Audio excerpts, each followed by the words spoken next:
So I grew up in Montclair, New Jersey, and after I found this teaching, I was visiting my dad's house in Montclair, and I knew that there was a relatively new center for spiritual living that had opened up in Montclair, and that happened to be the first work that our guest today, Reverend Dr. Michelle Wadleigh, had started. And so that was my first visit down there on Park Street, and she moved around and we moved around, and eventually got to spend a bunch of time with her because her son was in the teen group with me. And when I went into ministry, Michelle said, "Ooh, ooh, ooh, ooh, I want to be your mentor." And usually you have to go find a mentor. And I said, absolutely. The answer is always yes. And the thing that she was passionate about is that she wanted to make sure that I understood the difference between the teaching and the teacher. Because in the community that she had been taught in, she was taught that we don't do volunteer work or charity work out in the community, because we just get focused on spirituality, on principle. And she discovered that that was just because her teacher didn't like doing that stuff. It had nothing to do with it. There was a rule in the organization. We are free to express our divinity in any way that we want.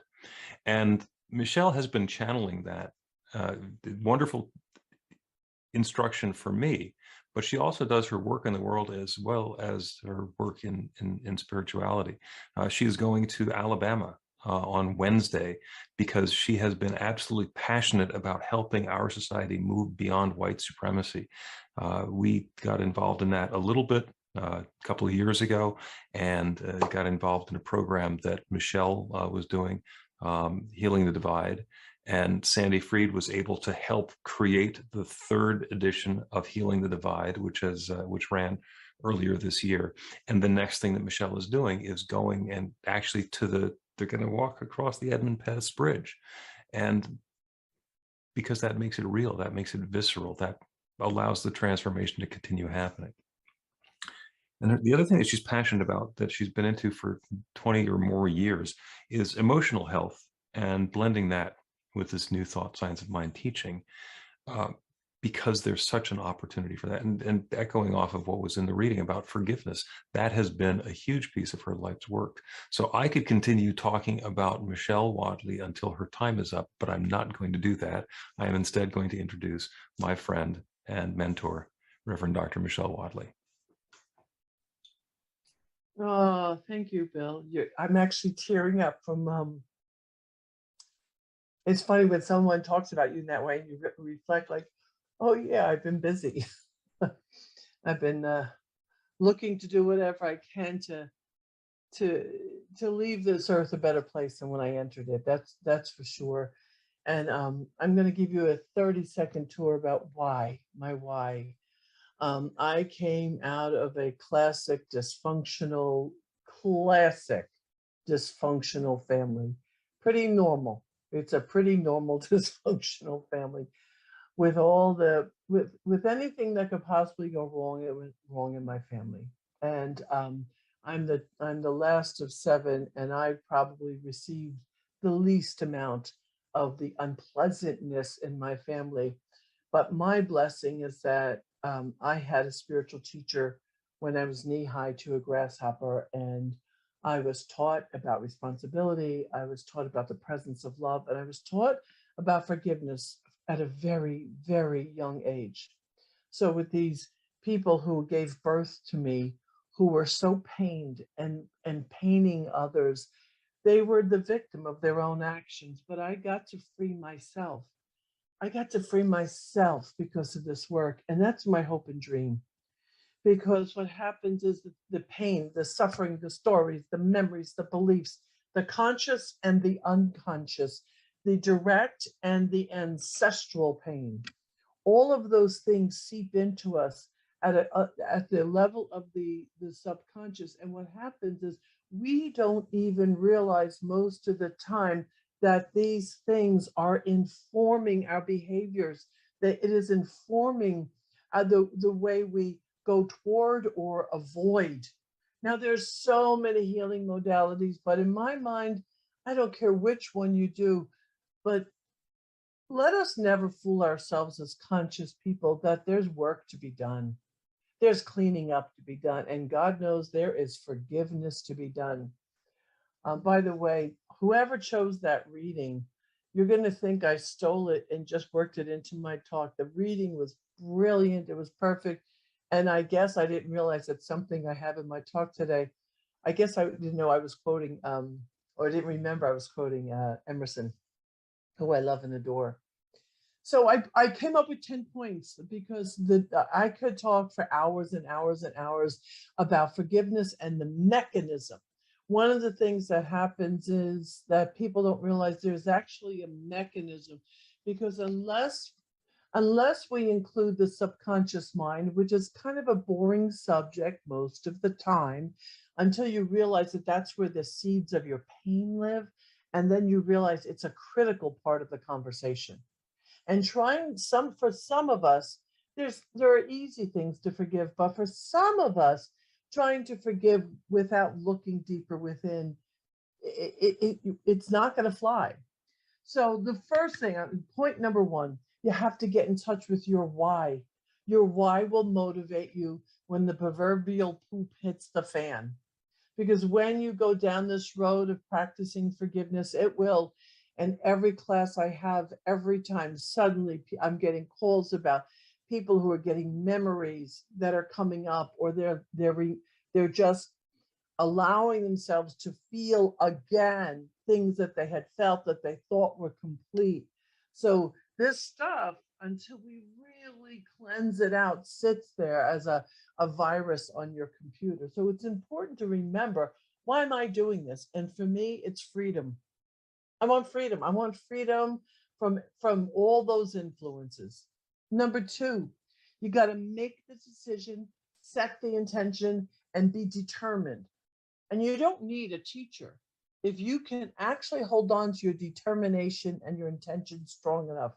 The problem is very often when it starts to get a little rough and a little feeling intense, it's good to have that person not to show you or do it for you, but to take a hand up.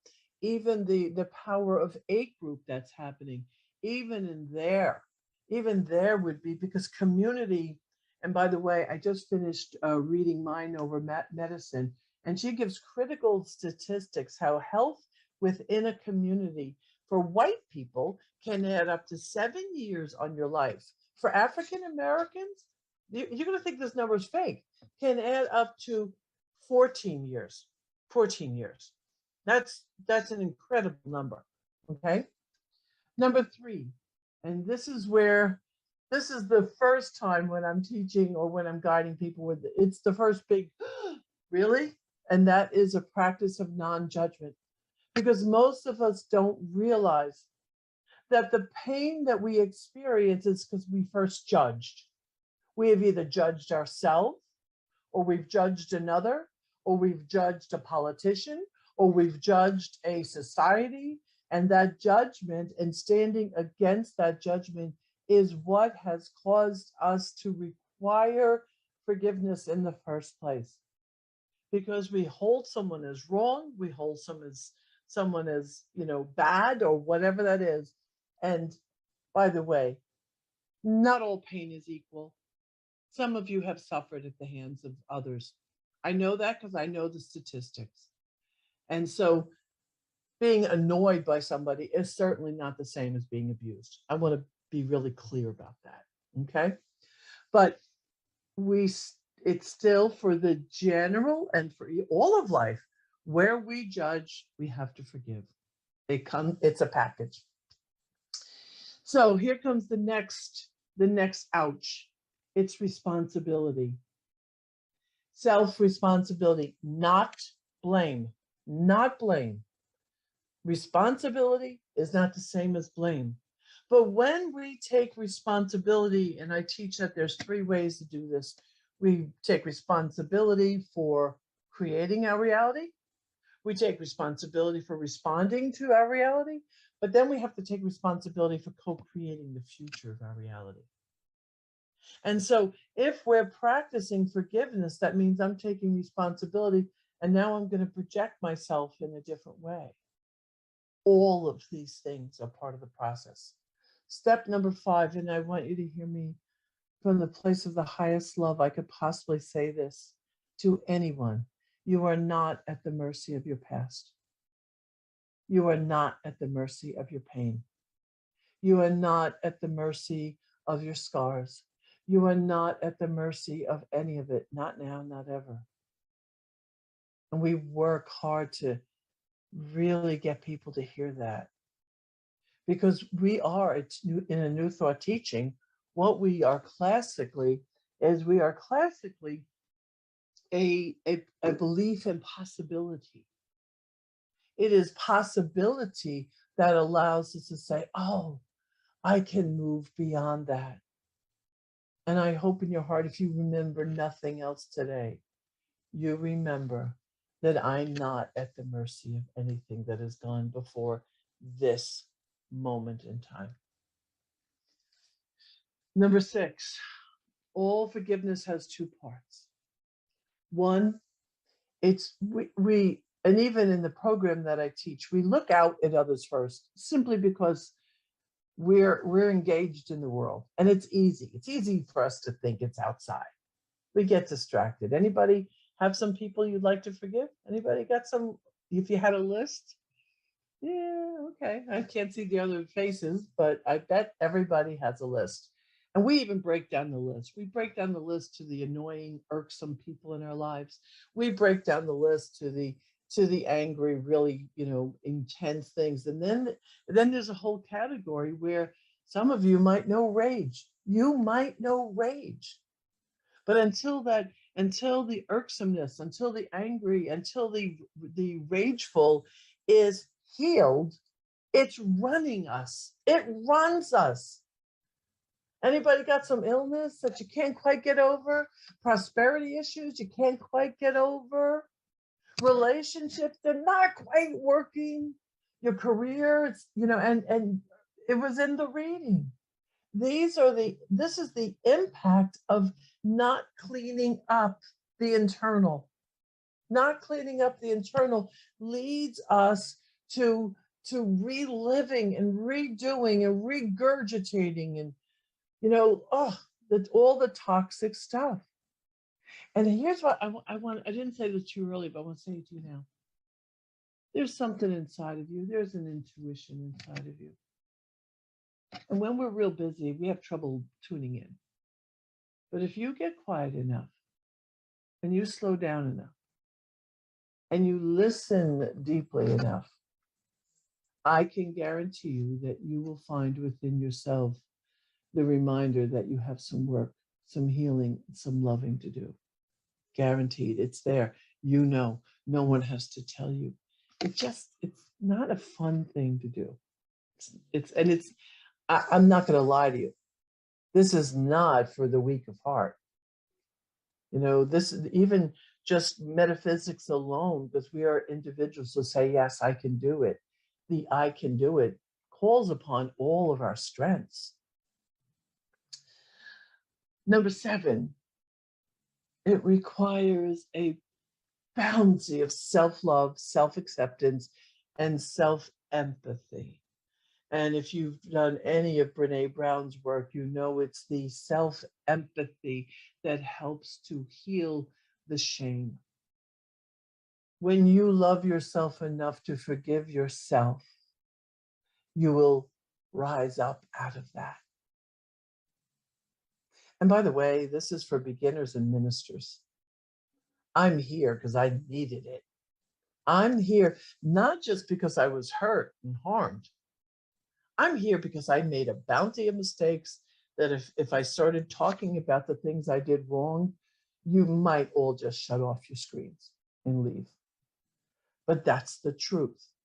I'm here because I screwed up and I also needed to forgive myself. And because I have 3 sons, and to be the full me to my sons, I had to heal. To be the grandmother I want to be, I had to heal. I had to heal. And the process continues. But it's self-love, self-forgiveness, and self-empathy, critical. Now, here's another. And all these points are things that seem, when I had to dissect this, when Reverend Bill asked me to do it, I'm like, oh my gosh, there's so many points, so many things, and this is still just scratching the surface. But there is a place within you. There is a place within you that has never been hurt, harmed, or injured in any way. There is a place that lives with you at the heart of your being, and it has never been harmed, but it's buried. And when we go looking for it and we dive down deep, I promise you'll find it. It is your innocence, it is your purity, and I often call it your God spark. It is that which incarnated with you when you were born. Yes, you've been distracted from it, very possibly, but it's there. And guess what? It's there in your offenders too. It's there in your offenders too. And that can often be the hard part. That can be the hard part to remember. Number 9, I mean. True freedom comes when you free all from your mind, from your heart, from your soul. And this is where, Sandy, where I put, remember the prisoner and the jailer are both in jail. And this is so hard because we think if I'm angry, I keep myself safe. If I'm righteous, I keep myself protected. But nothing is further from the truth. Because when you protect yourself, you warden off your heart, but you prevent love. You prevent healing. That idea of protection is a lie. And you're not free till everyone's free. And the way I say it is there's no private good. So I couldn't be free as long as I thought I could forgive, but I'm going to still keep my father in jail. Oh, I can forgive myself, but I'm still going to keep my mother over there. It doesn't work, my beloveds. It doesn't work. And if you're more attached to having someone punished than you are to your freedom, it's going to hurt. That hurt is not necessary. You can be free of them. You can be free of all of them. You can be free of their actions. You can be free of your pain, and you can be free of your own pain. I promise you this is true. Forgiveness is for everyone. Everyone. And I know that this might be already known, but I'm just going to say it so I know it's in the recording. Forgiveness does not condone behavior. Forgiveness does not approve of certain people's behaviors. There will still be those very challenging, very damaged people in the world. They will continue to exist. But when you do your work, you cease having to engage them. And it happens kind of magically, believe it or not. It's fascinating.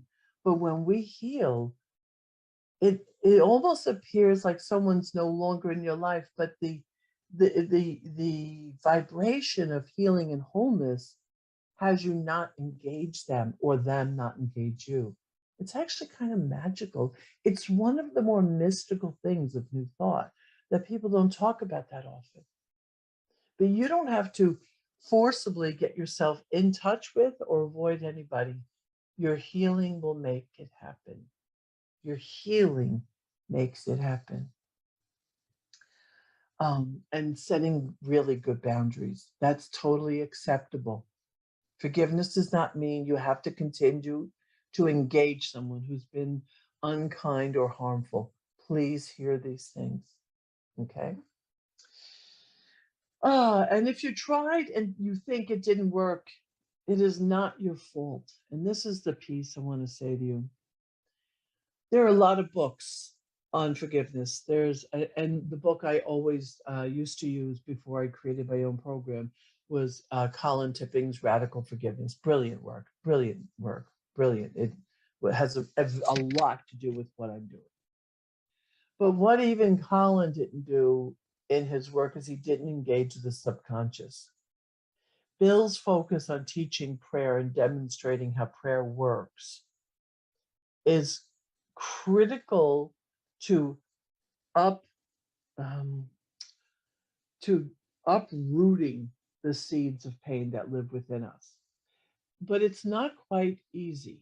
It's you have to know how to get in. And anybody, any gardeners, any gardeners in the room?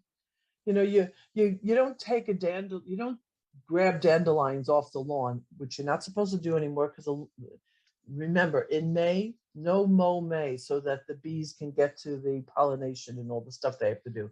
Anyway, but when we used to pull dandelions more quickly, you never just pull a dandelion from the top of the soil. You have to dig down because their root is deep. Forgiveness is the same way. Forgiveness has saved my life. It saved my life. And I've been talking fast. I'm trying to get this information out to you. But you please, I just want you to know. I have been victimized. I won't say a victim because I never claim that anymore. And I've been a perpetrator. And I couldn't stand here before you if I didn't do this work. I'll tell you one quick story. I think I still have a minute or so. And this, no, just barely. Can I tell a quick story, Bill? Where are you? Okay. Many years ago, involved with a man that was the father of my brilliant third son, who I love and adore, is precious young man. Bill has had a lot of influence over my son when he was younger. His father, not such a nice guy. And I will not give you the whole story because there's not enough time. But there was a moment during Thanksgiving about 24 years ago that there was an argument that broke out. And part of what happened at that argument was that my baby's dad and his stepdad, it's a complicated story, went into the basement, my basement of my home, and opened the gas pipe in my home. And clearly had to call the police and the fire department. It was a lot of drama, lots of drama. They arrested him for attempted murder. But what happened was when I went to my neighbor's house and the cops came and the detective came, and my friend was the detective on duty at the time because I used to be involved in the first aid squad. And he put the paperwork down in front of me. He took the paperwork. He said, "Here, sign this. These are your victim rights." And I had a moment of clarity, unlike any I'd ever had before in my life. And I looked up at him. I said, "I'm not a victim." And when we determine ourselves that we're not victims, healing happens. I know for you that you have the capacity to get free. And I hope for many of you that you join us on this class. It's loving, it's gentle, it is fierce, but it is also very loving. I thank you for your attention today. And I know forgiveness for each and every one of you, that your heart is clear and that you find freedom. Bless you. Thank you.